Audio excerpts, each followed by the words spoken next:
Assalamualaikum, salam Malaysia Madani. Berita wilayah bersama saya, Nurul Hidayah Nawai. MIMOS Berhad, agensi di bawah Kementerian Sains, Teknologi dan Inovasi MOSTI, akan menjadi agensi pelaksana bagi pelaksanaan Identiti Digital Nasional (IDN). Perdana Menteri Datuk Seri Anwar Ibrahim berkata, ke arah itu peruntukan berjumlah RM80 juta akan disalurkan minggu hadapan bagi menyegerakan pelaksanaannya. Pelaksanaan IDN atau Digital ID mampu meningkatkan keupayaan transformasi digital selaras pendekatan negara madani.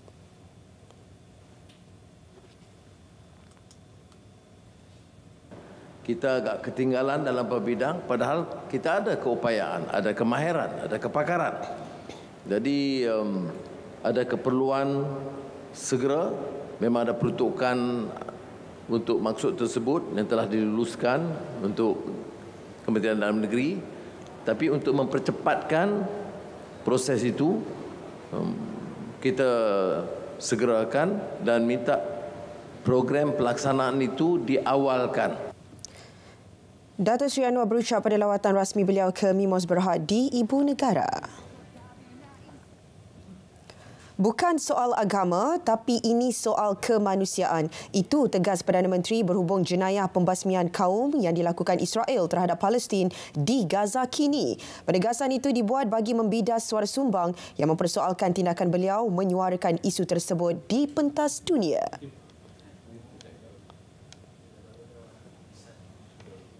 Tidak ada minoriti kita yang dibunuh beramai-ramai.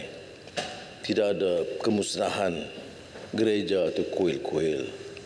Jadi sementara dia kurang setuju dengan langkah kita menyokong Palestin, saya tidak fikir wajar, munsabah dan waras untuk dia bangkitkan soal kebencian ini. Soal di satu pihak lain pula mempertikai kenyataan saya bahawa ini bukan saja isu agama Islam.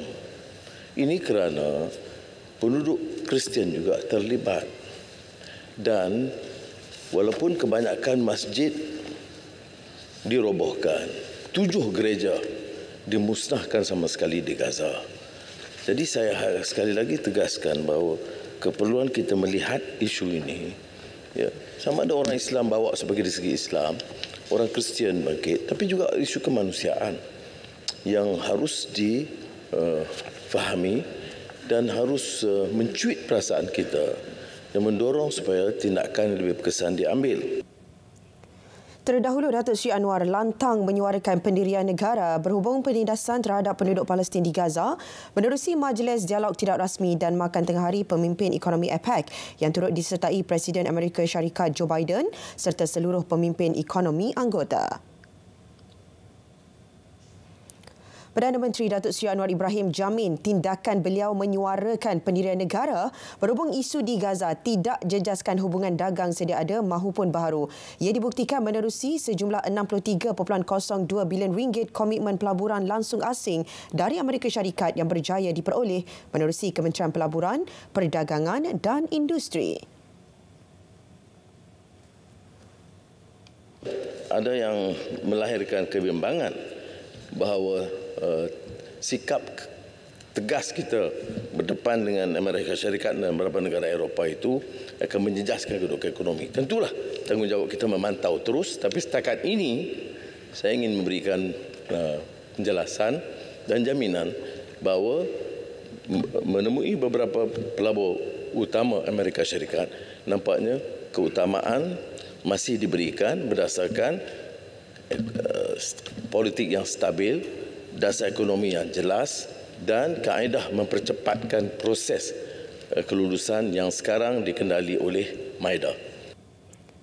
Beberapa sesi perbincangan yang diadakan secara serampang mata antara Datuk Seri Anwar bersama gergasi teknologi seperti Google, Microsoft, Innovix dan TikTok yang dijangka akan membawa FDI sehingga RM54.72 bilion dalam tempoh 10 hingga 15 tahun. Perkembangan banjir di Perak. Setakat pukul 2 petang tadi, jumlah penduduk terjejas banjir di negeri itu berkurang kepada 39 orang daripada 14 buah keluarga berbanding pagi tadi. Sekretariat Jawatan Kuasa Pengurusan Bencana Negeri menerusi kenyataan memaklumkan hanya satu PPS masih dibuka melibatkan daerah Kerian. PPS Sekolah Kebangsaan Alor Pongsu mencatatkan pengurangan penduduk terjejas dengan menempatkan 39 penduduk daripada 14 buah keluarga. Manakala PPS Sekolah Rendah Kebangsaan Cangkat Lobak ditutup secara rasmi pukul 2 petang tadi. Ini pula perkembangan banjir di Kelantan. Kelantan mula dilanda banjir selepas dua pusat pemindahan sementara PPS di Pasir Putih dibuka hari ini dengan 72 penduduk terjejas banjir dipindahkan. Dua PPS berkenaan adalah Sekolah Kebangsaan Wakaf Raja dan SK Dalam Ru. Berdasarkan portal info bencana banjir bencana Jabatan Kebajikan Masyarakat JKM, semua 72 penduduk terjejas banjir membabitkan 17 buah keluarga. Hujan dilapor bermula awal pagi tadi dan masih berterusan setakat jam 4 petang tadi dengan beberapa daerah mengalami hujan lebat. Satu keluarga dari Kampung Pasyakan Pasir Putih, Kelantan dipindahkan selepas kediaman mereka mula dinaiki air pada pukul 6.16 pagi tadi. Ketua Balai Bomba Tok Bali, Azrul Azmiri Syekh Abdullah berkata, mereka yang terdiri daripada 3 beranak itu dipindahkan pada pukul 6.30 pagi ke Pusat Pemindahan Sementara PPS Sekolah Kebangsaan Dalam Ru. Beliau berkata kawasan rumah mereka berada di kawasan rendah mula dinaiki air paras lutut selepas hujan lebat selama 3 hari. Operasi memindahkan penduduk terjejas banjir berkenaan melibatkan 6 anggota bomba dari Balai Bomba berkenaan. Perkembangan banjir di Terengganu. 12 buah sekolah di 3 daerah di Terengganu ditutup setakat hari ini. Ketiga-tiga daerah berkenaan ialah Kuala Terengganu, Kuala Nerus dan Besut. Menurut Timbalan Pengarah Sektor Pengurusan Sekolah, Jabatan Pendidikan Negeri Terengganu JPNT, Azman Osman, 10 buah sekolah yang terlibat di Kuala Terengganu ialah SK Sri Budiman, SK Kubang Ikan, SK Pusat Kuala Ibai, SK Kedai Buloh, SK Losong, SK Kampung Bukit Cendering, SMK Bukit Besar, SMK Sultan Mansur, SMK Syekh Abdul Malik dan SK Bukit Bayas. Manakala di Besut, SK Bukit Putri dan SMK Padang Kemunting. 12 buah sekolah tersebut dibenarkan untuk mengambil cuti bencana disebabkan kawasan sekolah ditakungi air dan tidak selamat untuk dilaksanakan proses pembelajaran. Banyak kawasan sekolah terutamanya di blok bawah ditergami air sehingga kira-kira 0.5 meter. Keberadaan cuti bencana diambil dengan merujuk kepada SPI Bilangan 2 tahun 2022. Dua buah sekolah yang dijadikan PPS iaitu SK Cendering dan SK Atas Tol juga dibenarkan mengambil cuti bencana kerana menerima bilangan mangsa banjir yang ramai. Kerajaan Negeri Terengganu akan mendapatkan bantuan negeri lain jika keadaan banjir bertambah buruk. Namun, perkara berkenaan akan diperincikan bersama Pengurusan Bencana Negeri. Jelas Menteri Besar Datuk Seri Dr. Ahmad Samsuri Mohtar, pelan kontingensi juga akan diatur bagi memastikan semua perkara berkaitan banjir dapat diselaraskan dengan sebaiknya. Persediaan tersebut dilakukan bagi memastikan operasi menyelamat dan penghantaran bantuan bekalan makanan serta kemudahan lain dapat disalurkan dengan segera.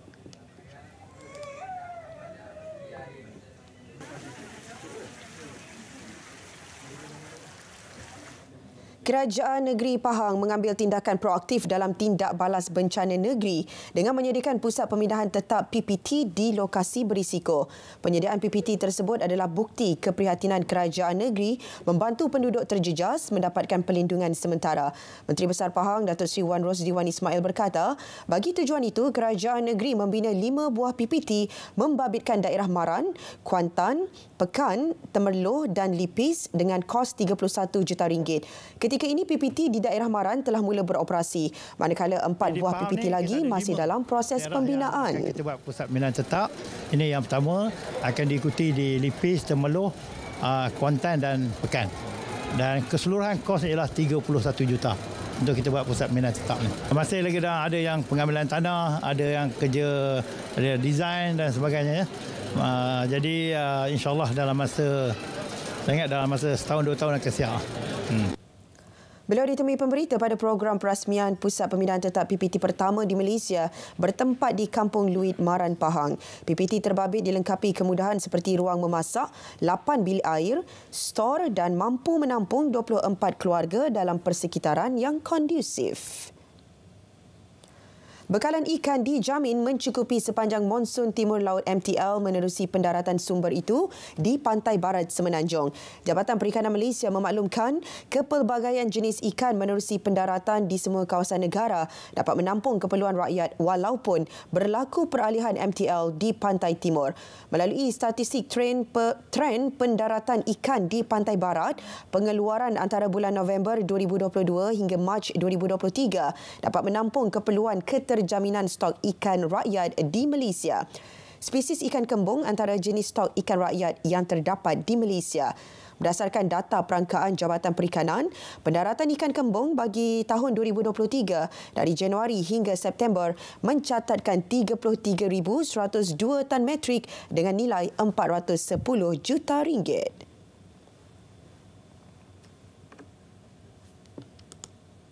Baik, sebelum ke laporan lain, kita ikuti perkembangan cuaca seluruh negara bersama Pegawai Met Malaysia Syazwani Yahya.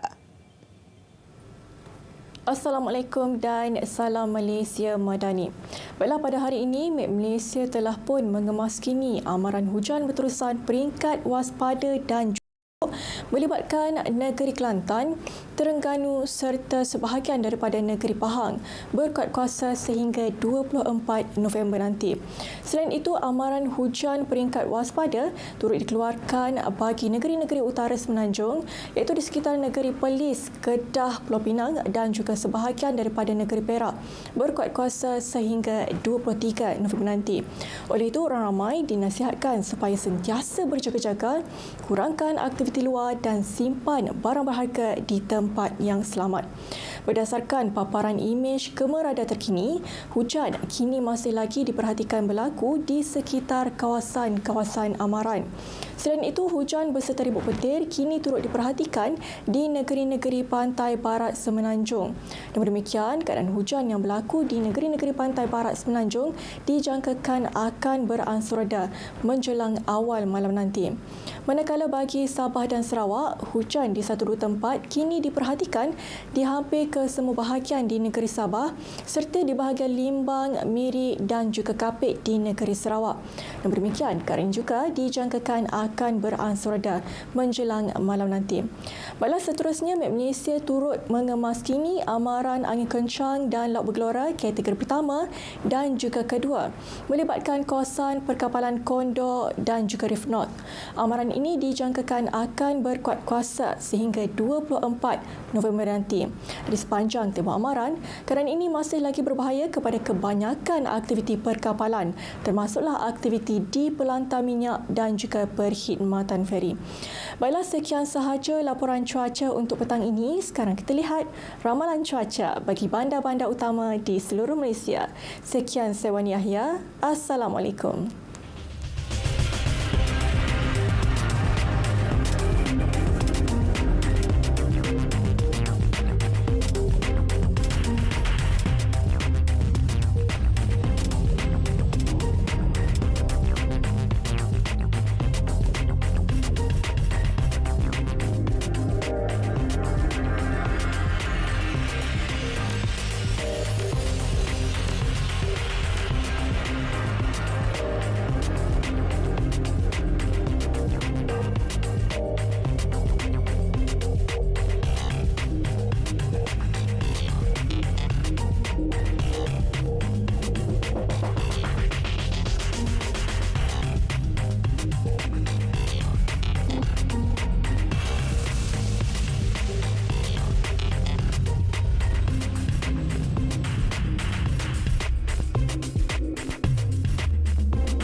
Betul lah, Shopee ada penghantaran percuma.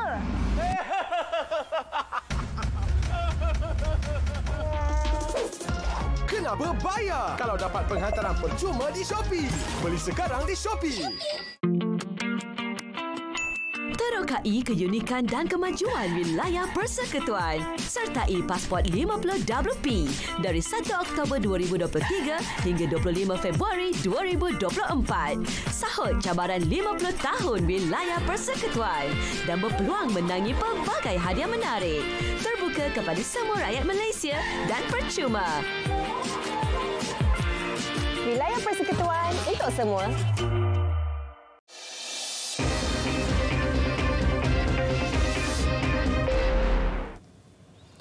Kembali dalam berita wilayah, UMNO adalah parti yang memperjuangkan Islam seperti mana termaktub dalam perlembagaannya.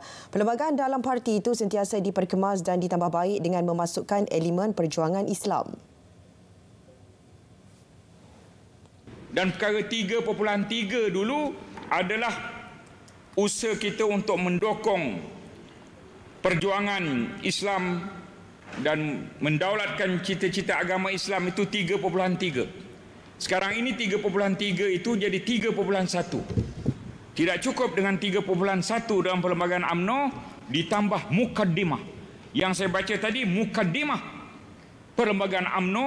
UMNO adalah sebuah parti politik yang berjuang mendukung cita-cita agama Islam. Ahli Majlis Tertinggi UMNO itu berucap di hadapan penduduk Felda Churul sempena kempen PRK Kemaman. Menurut Dato' Ahmad Maslan, mengikut Perlembagaan UMNO Fasal 3, membuktikan UMNO adalah sebuah parti yang memperjuang mendukung cita-cita agama Islam, kebangsaan Melayu dan Bumiputera. Memasuki 4 hari tempoh berkempen, pelbagai pendekatan digunakan calon-calon bertanding di P040 Kemaman. Kempen melalui media sosial digunakan sebaiknya dalam mempamerkan gerak kerja calon-calon dalam merancakkan kempen sepanjang PRK Parlimen tersebut. Bagi calon Barisan Nasional BN, Panglima Besar Tan Sri Raja Muhammad Effendi Raja Muhammad Noor, aplikasi TikTok dan Facebook digunakan sebaik mungkin sebagai medium alternatif dalam mendekatkan diri dengan pengundi kawasan tersebut. Platform tersebut juga dilihat lebih pantas dan mampu menarik golongan muda. Pelbagai pengisian dimuat naik antaranya melalui peka akan permasalahan rakyat secara terus.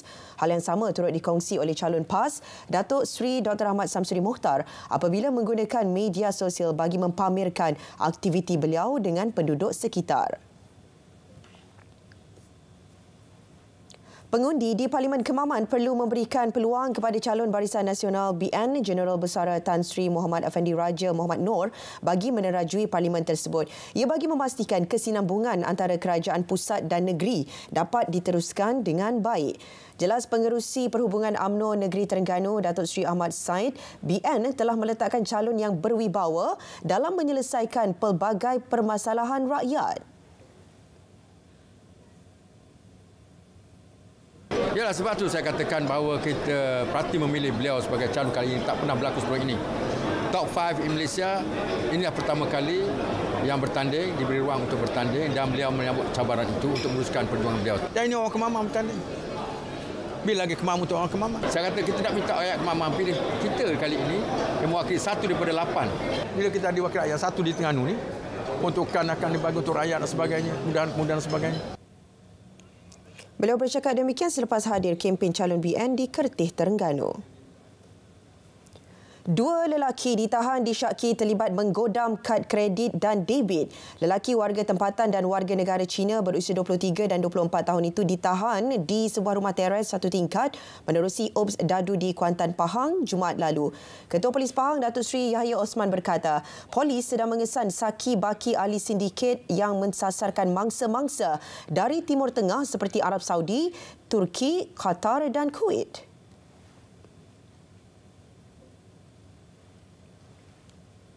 Mereka menghack kad kredit daripada luar negara dan menggunakan kad kredit tersebut untuk create di dalam handphone ada e-wallet, dan daripada situ dia membuat pembelian palsu dan membuat tuntutan menggunakan kad reader daripada merchant bank yang telah diluluskan. Daripada sini kita tahan ada 14 kad kad reader ni, dan dia akan menggunakan kad itu untuk membuat pembelian atau membuat yang palsu lah. Jadi aktiviti yang dijalankan ataupun siasatan awal yang kita jalankan, kita percaya dia dapat membuat antara RM20,000 ke RM30,000 sehari. Anggaran kerugian masih dalam siasatan memandangkan transaksi melibatkan bank di luar negara dan bank di Malaysia. Polis terus merampas set komputer, 94 buah telefon bimbit dan 14 terminal pembayaran mudah alih. Kedua-dua suspek ditahan reman sehingga hari ini di bawah Seksyen 117 Kanun Prosedur Jenayah KPJ dan disambung hari ini untuk siasatan lanjut.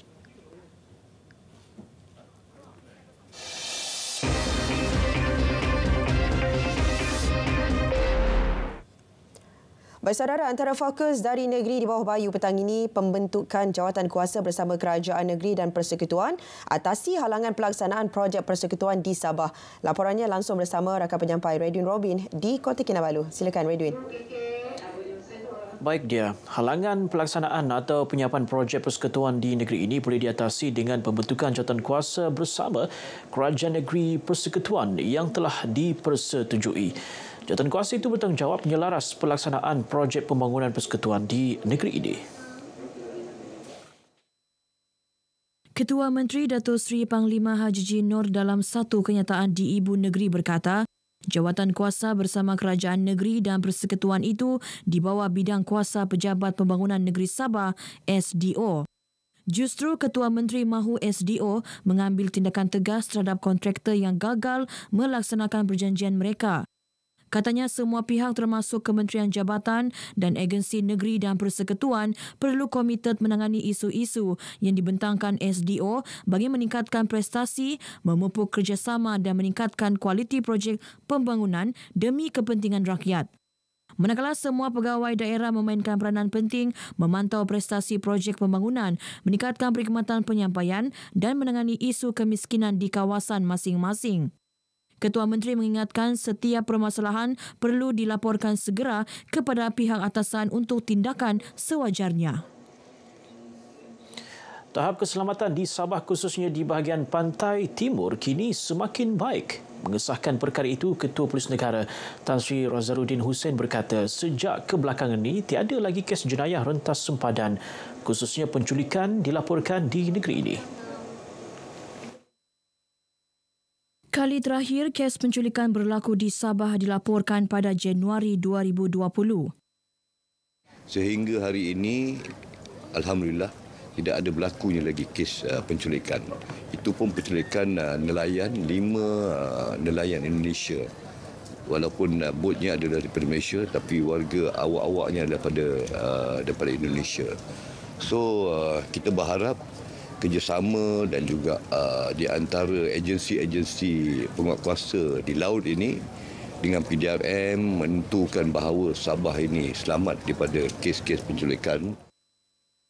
Tan Sri Razarudin berkata demikian kepada pemberita selepas menyempurnakan Majlis Perasmian Program Kepolisan Komuniti di Pulau Banggi, Kudat. Beliau berkata walaupun Pulau Banggi terletak berhampiran dengan Pulau Palawan, Filipina, namun keadaan keselamatan di kawasan itu terkawal. Tan Sri Razarudin bagaimanapun berkata, rondaan terus dijalankan bagi mengekang aktiviti penyeludupan. Jabatan Bomba dan Penyelamat Malaysia JBPM Sabah dalam peringkat akhir persediaan menghadapi monsun Timur Laut MTL yang dijangka berlaku pertengahan Disember hingga Januari tahun depan. Pasukan gerak cepat yang dibentuk untuk menghadapi MTL sebelum ini telah diaktifkan semula untuk digerakkan ke kawasan bencana pada bila-bila masa. Menurut Timbalan Pengarah JBPM Sabah Farhan Sufian Borhan, pasukan tersebut dilengkapi pelbagai aset, termasuklah aset khas bagi membolehkan mereka bergerak membantu balai berhampiran lokasi banjir. Jangkakan kawasan yang akan menerima hujan yang lebih tinggi adalah kawasan di daerah Kudat, Sandakan dan juga kebanyakan di bahagian utara ke Lautan Sulu sana. Dan kita akan memfokuskan kawasan-kawasan tersebut yang mana kita akan menempatkan aset-aset di kawasan strategik macam untuk kawasan Kudat dan juga Pitas. Bercakap kepada RTM ketika ditemui di Kota Kinabalu, Farhan menjelaskan sebanyak 42 buah bot, 6 buah lori serta beberapa peralatan lain telah ditempatkan di kawasan strategik dan bersedia digunakan. Beliau turut menasihati orang ramai yang tinggal di kawasan berisiko banjir agar sentiasa mengutamakan keselamatan serta peka terhadap arahan pihak berkuasa bagi mengelak kejadian tidak diingini berlaku. Seorang pesakit dari Pulau Bumbum Semporna yang menghidap tumor otak berjaya diterbangkan ke lapangan terbang antarabangsa Senai menggunakan penerbangan Ehsan Tentera Udara Diraja Malaysia TUDM pagi tadi.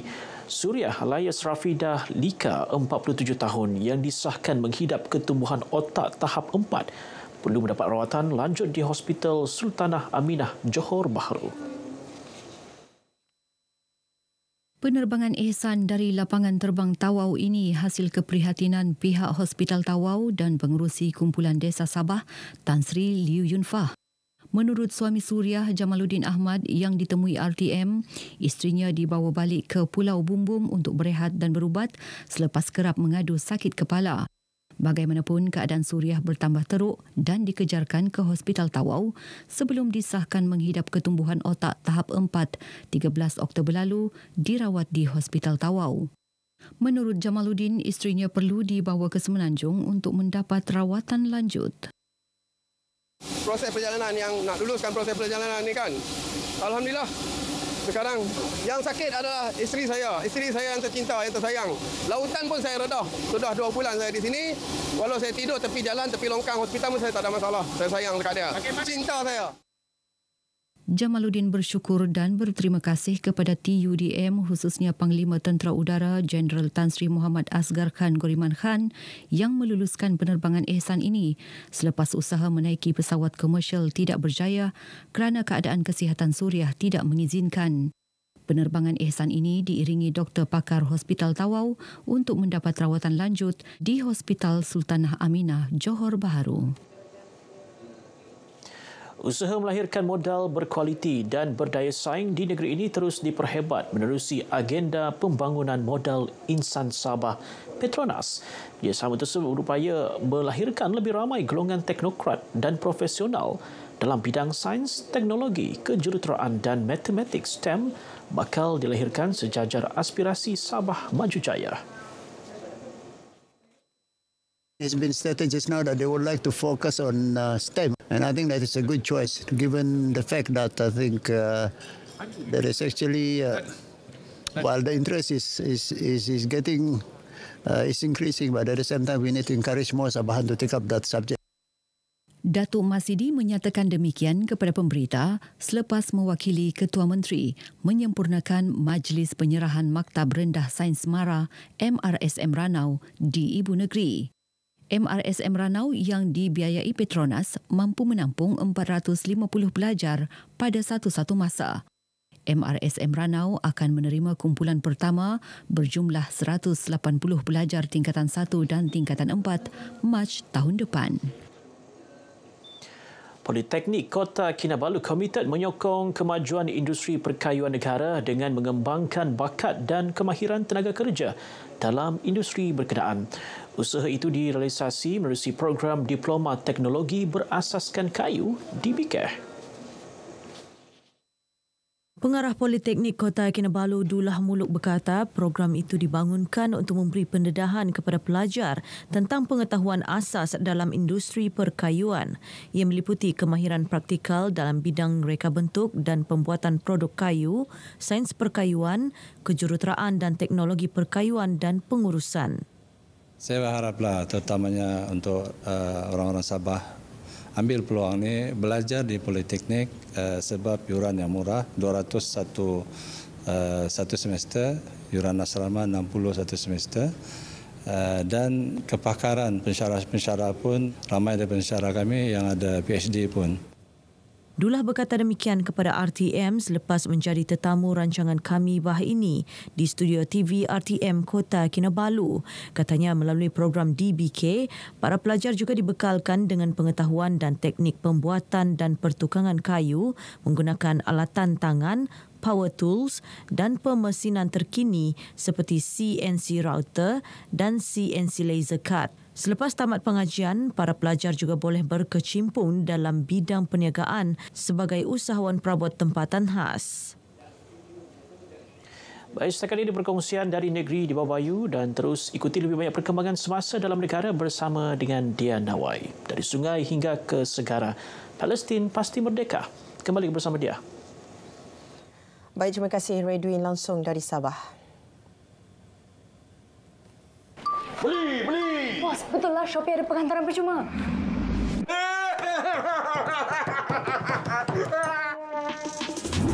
Kenapa bayar kalau dapat penghantaran percuma di Shopee? Beli sekarang di Shopee.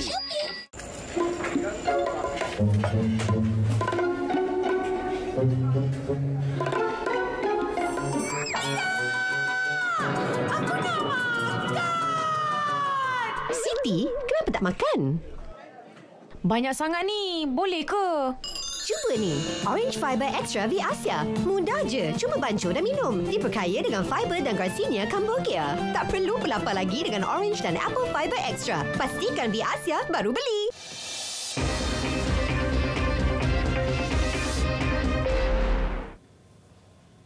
Seramai 30 anak yatim dan asnaf di bawah seliaan Jabatan Kebajikan Masyarakat JKM Labuan menerima sumbangan zakat wakalah daripada syarikat minyak dan gas Hibiscus Petroleum. Sumbangan disampaikan Ketua Perhubungan Komuniti dan Kerajaan syarikat itu, Datuk A.D. Abdullah. Labuan merupakan lokasi keempat sumbangan itu disampaikan menerusi program Tanggungjawab Sosial Korporat CSR.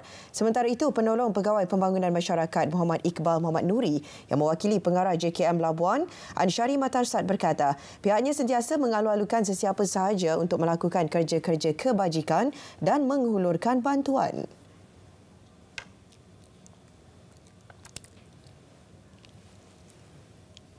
Harapan saya demi menjunjung aspek tanggungjawab kebajikan adalah tanggungjawab bersama.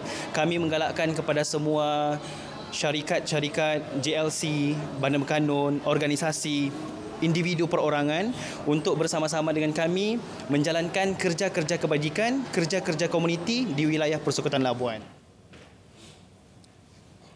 Beliau berkata demikian kepada pemberita di Labuan selepas majlis penyampaian sumbangan kepada penerima bertempat di Dewan JKM Labuan.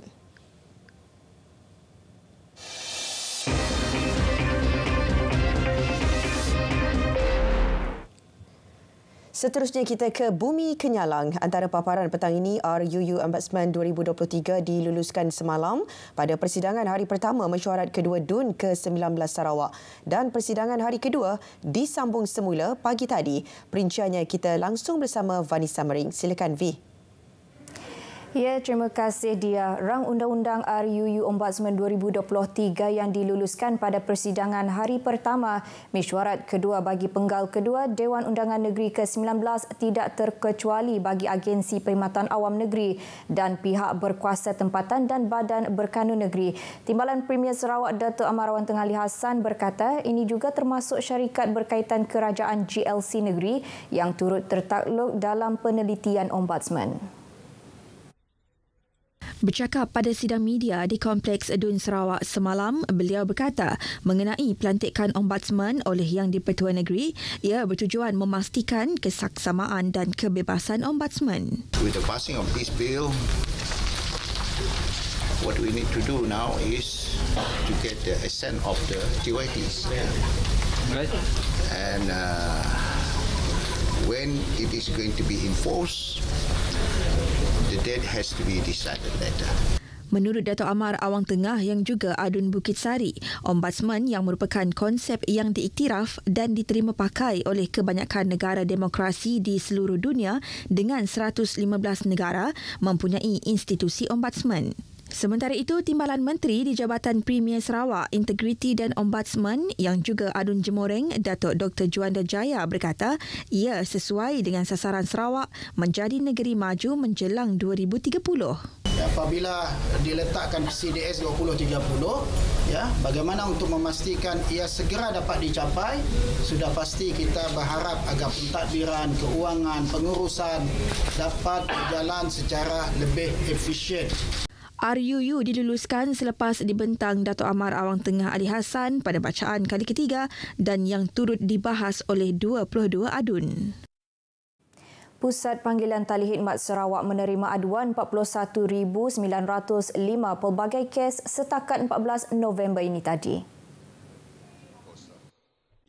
Timbalan Menteri di Jabatan Premier Sarawak Hal Ehwal Korporat, Penerangan dan UKAS Dato' Abdullah Saidul memaklumkan daripada jumlah itu hanya satu kes yang masih dalam peringkat penyelesaian dan dalam siasatan oleh agensi berkaitan.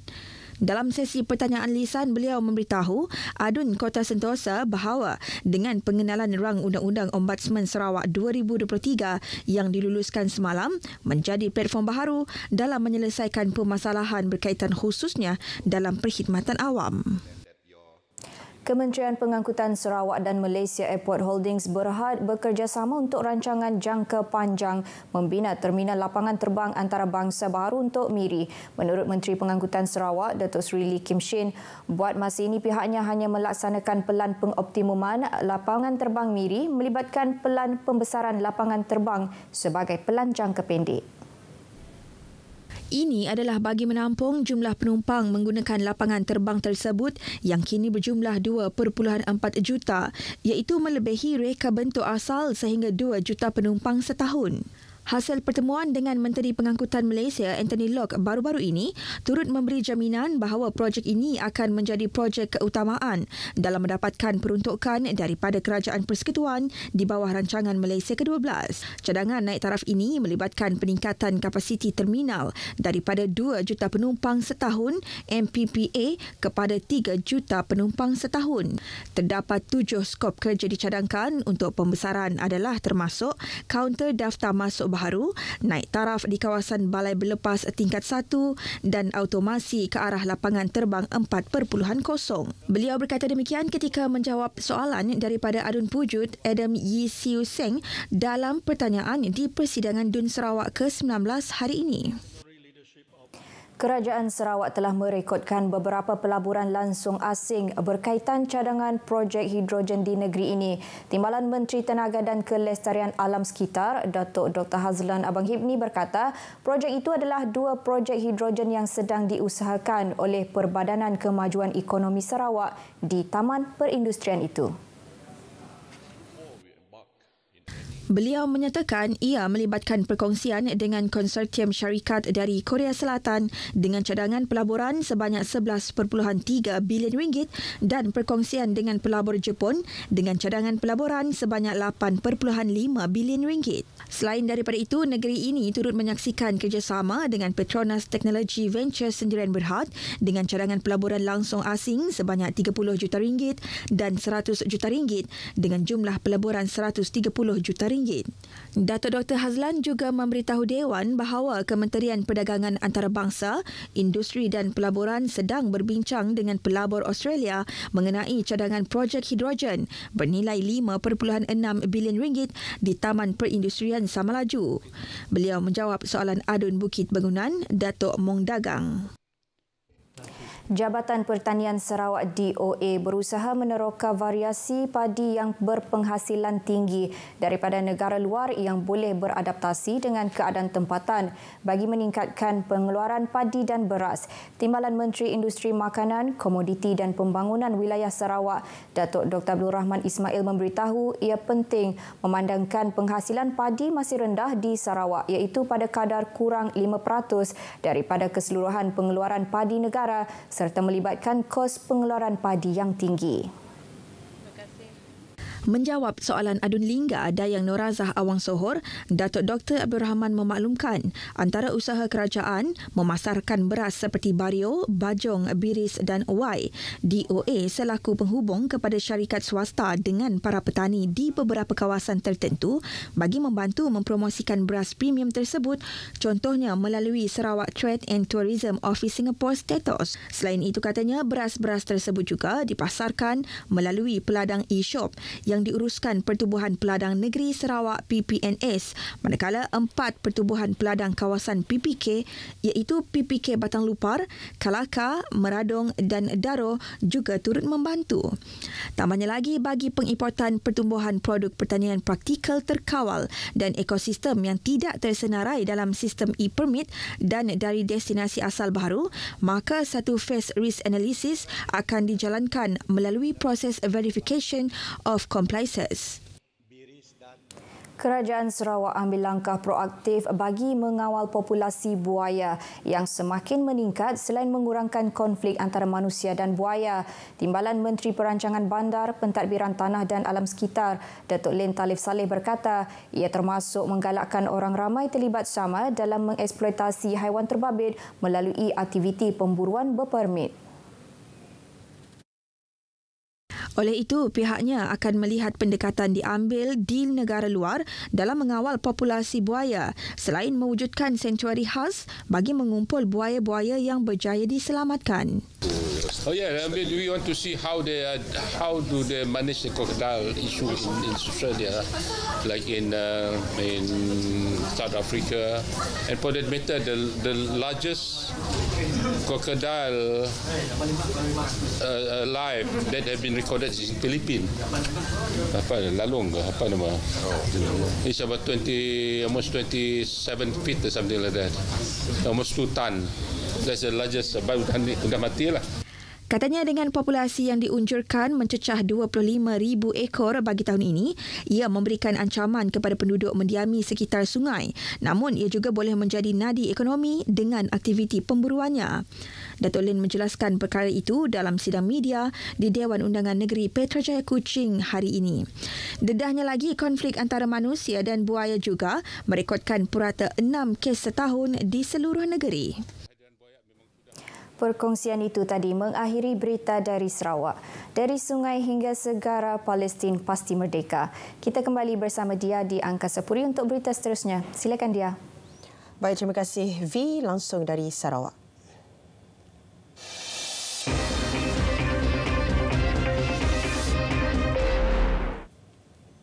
Angkatan Pertahanan Awam Malaysia APM Johor bersiap siaga menghadapi kemungkinan banjir di negeri itu. Segala aset termasuk pegawai dan anggota APM juga bersedia digerakkan ke lokasi tumpuan banjir. Perinciannya bersama rakan penyampai Nur Iliana Khalid di Johor. Silakan, Lily. Terima kasih. Penggunaan aset Angkatan Pertahanan Awam APM terutamanya lori besar dan bot sangat penting ketika menghadapi situasi banjir.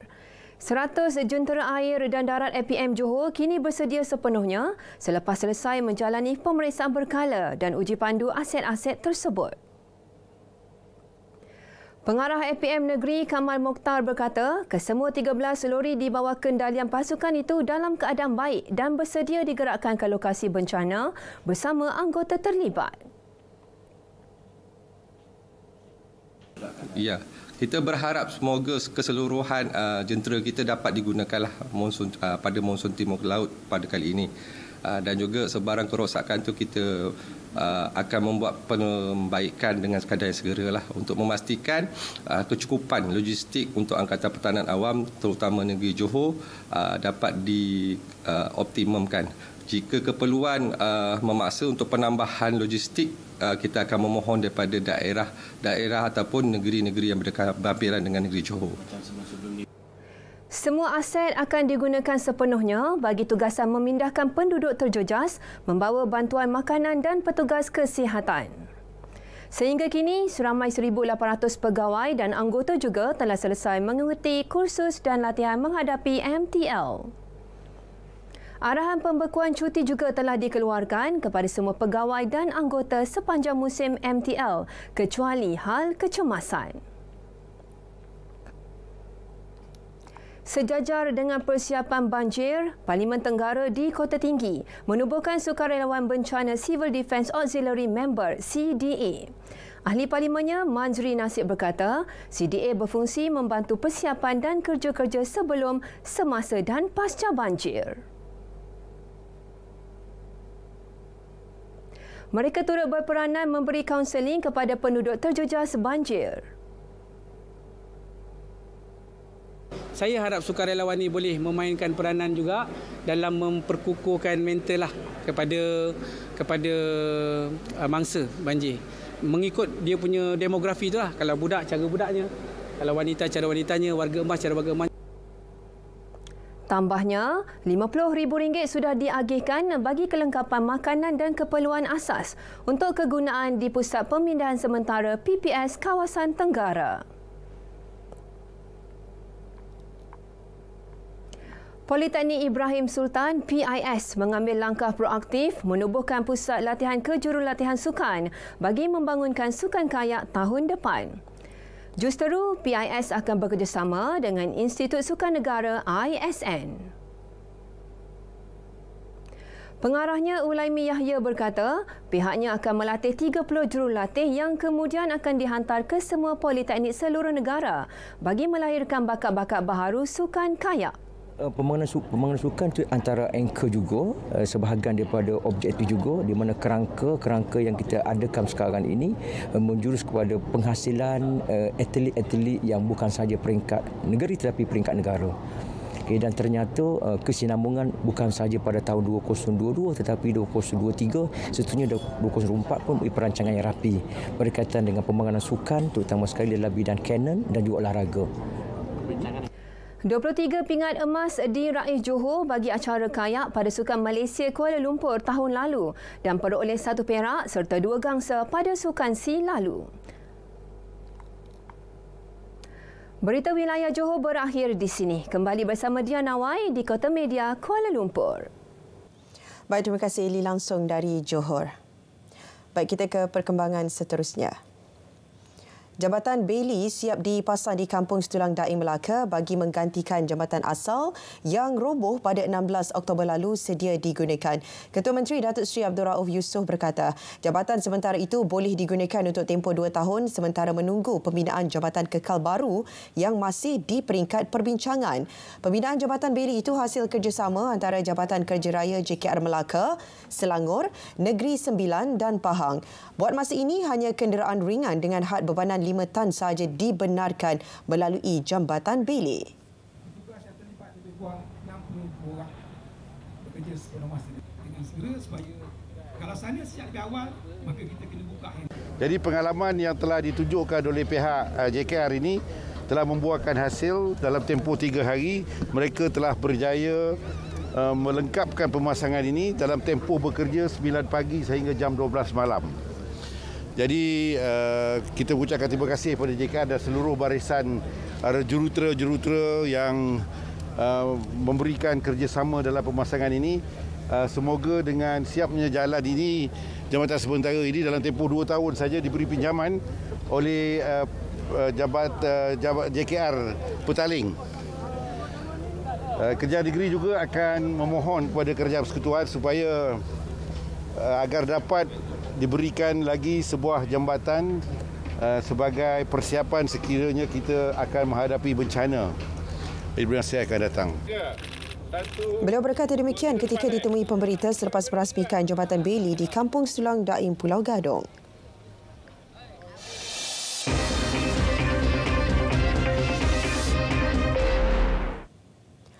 Agensi Penguatkuasaan Maritim Negeri Kedah dan Perlis menahan sebuah bot nelayan tempatan kelas C kerana menangkap ikan di kawasan yang tidak dibenarkan.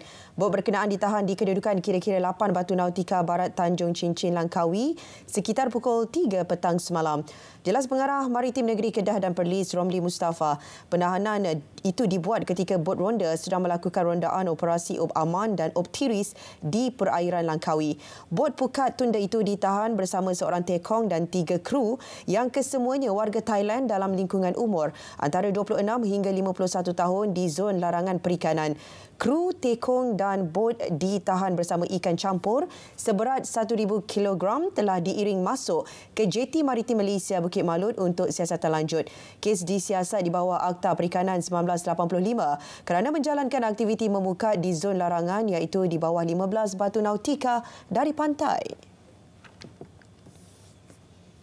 Kerjasama antara pengamal media dan pasukan keselamatan khususnya polis Diraja Malaysia PDRM penting dalam membendung pelbagai isu jenayah. Esko Komunikasi, Multimedia dan NGO Perak, Muhammad Azlan Helmi berkata, ia termasuk penyebaran berita palsu di media sosial. Kolaborasi di antara kedua-dua pihak perlu terus diperkukuh dalam usaha memastikan maklumat yang sahih dan tepat dapat disampaikan kepada masyarakat.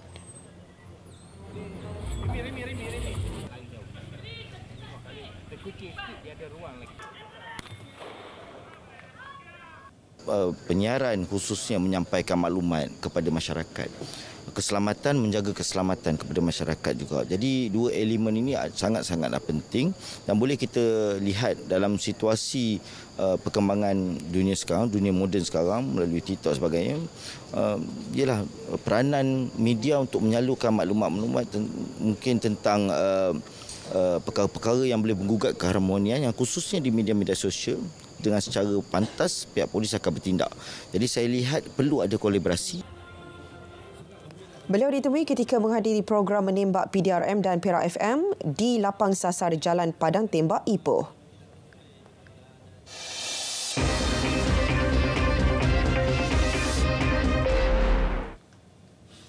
Nilai transaksi jualan sehingga 10 juta ringgit disasarkan Karnival Usahawan Desa KUD at Putrajaya. Ia meliputi jualan tunai, padanan perniagaan dan tempahan dan turut disertai lebih 800 usahawan dan penjaja kecil dari pelbagai agensi di bawah Kementerian Kemajuan Desa dan Wilayah KKDW. Timbalan Ketua Setiausaha Dasar KKDW Datuk Cik Murad Sayang Ramjan berkata, selain dapat menikmati makanan istimewa yang menjadi simbolik bagi setiap negeri di Malaysia, pengunjung juga akan disajikan dengan pelbagai aktiviti kesenian rakyat.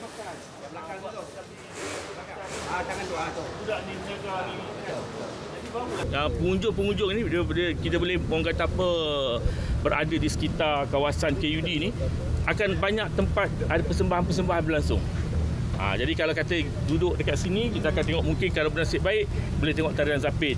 Dia ada persembahan di Barat. Ada permainan gasing. Kemudian dekat belakang tengah sana nanti kita akan lihat houseboat, replika houseboat dan kita ada juga kejuaraan akan bawa jong, permainan jong yang kita pun dah tengok. Kemudian di Kedah kita akan ada petting zoo. Untuk malam pun ada pengisian. Kami malam Jumaat kita akan ada ceramah agama, Forum Perdana Ehwal Islam yang bertajuk Umpama Osman Al-Affan.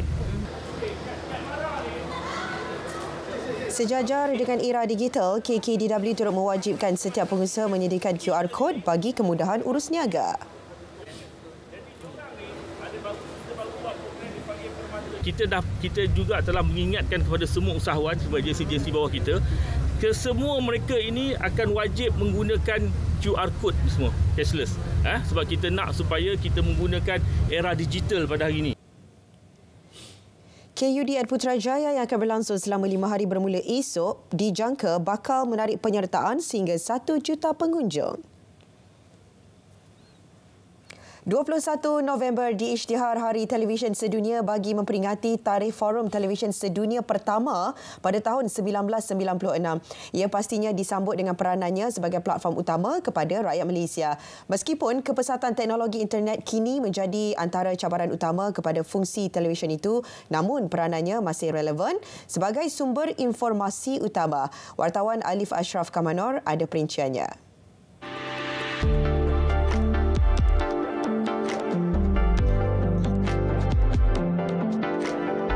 28 Disember 1963 merupakan tarikh di mana televisyen diperkenalkan di Malaysia dengan saluran tunggal yang dikenali sebagai rangkaian pertama disiarkan secara hitam putih.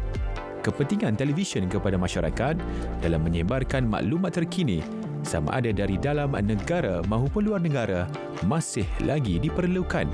Ketua Pengarah Penyiaran Datuk Suhaimi Sulaiman optimis televisyen akan terus kekal relevan seandainya pembaharuan lebih kreatif dilakukan secara terus-menerus mengikut kehendak dan perubahan semasa.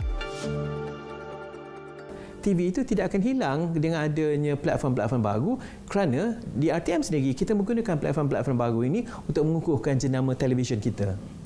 Kalau kita tahu bagaimana untuk memenuhi cita rasa mereka, TV itu akan terus hidup, malah beribu-ribu tahun mungkin akan datang sekiranya kita pandai mengolah kandungan untuk penonton. Datuk Harjit Singh Hala menyifatkan sumber dan informasi yang disampaikan di televisyen lebih bersifat benar dan sahih. Masyarakat masih memerlukan fakta dalam kehidupan mereka. Kita ambil contoh berita. Tidak kisah bagaimana cara sekalipun kita sampaikan berita, kita perlu kembali kepada asas kewartawanan yang mana berita disiarkan mesti tepat dan mendapat pengesahan. Sementara itu, Ketua Pusat Pengajian Media Massa Fakulti Komunikasi dan Pengajian Media Universiti Teknologi Marayu ITM, Ahmad Farami Abdul Karim berkata, televisyen berperanan mendidik rakyat dalam pelbagai golongan usia. Televisyen berperanan penting dalam kehidupan masyarakat kontemporari. Melalui televisyen, penyiaran awam seperti RTM menyebar maklumat, mendidik dan menghibur masyarakat. Televisyen juga wadah penting bagi menjelaskan dasar-dasar semasa, membantu capai visi negara, menyiarkan kandungan untuk golongan minoriti. Televisyen nyata masih relevan biarpun terpaksa bersaing hebat di arus pemodenan teknologi. Televisyen jelas menjadi pilihan utama dalam mendapatkan informasi yang sahih. Sejak dari kewujudannya, televisyen masih relevan dalam menyediakan platform khususnya buat rakyat Malaysia dalam mendapatkan sumber dan informasi semasa. Selamat Hari Televisyen Sedunia. Alif Ashraf Kamanur untuk RTM.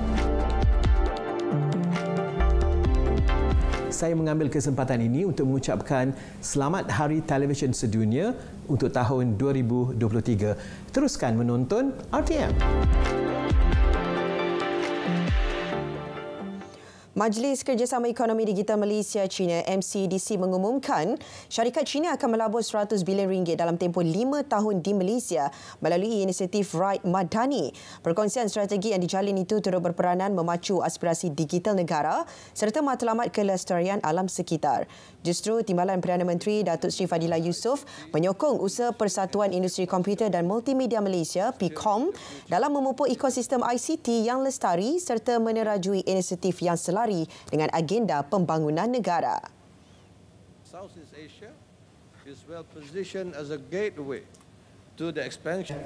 Dan di sinilah saya kira PIKOM memainkan peranan untuk memastikan bukan saja kita embrace ICT, tapi bagaimana kita kena berada dalam keadaan yang selamat dan bagaimana kita nak wujudkan nilai-nilai yang murni, apatah lagi dengan adanya AI di mana ianya akan mengubah cara kita bekerja, cara kita berfikir. Sebab itulah saya kira konferensi ini amat penting untuk kita hubung jalinkan bukan saja di kalangan rakyat pemain industri Malaysia, tapi juga adanya sumbangan dan kerjasama dengan pihak dari China dengan pelaburan investment yang ada. Saya kira patut rakyat Malaysia patut mengambil kesempatan itu, utamanya industri players. 2, 3.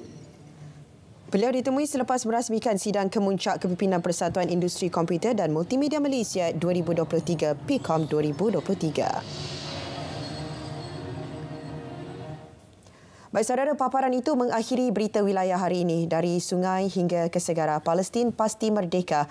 Malaysia Madani, tekad perpaduan, penuhi harapan.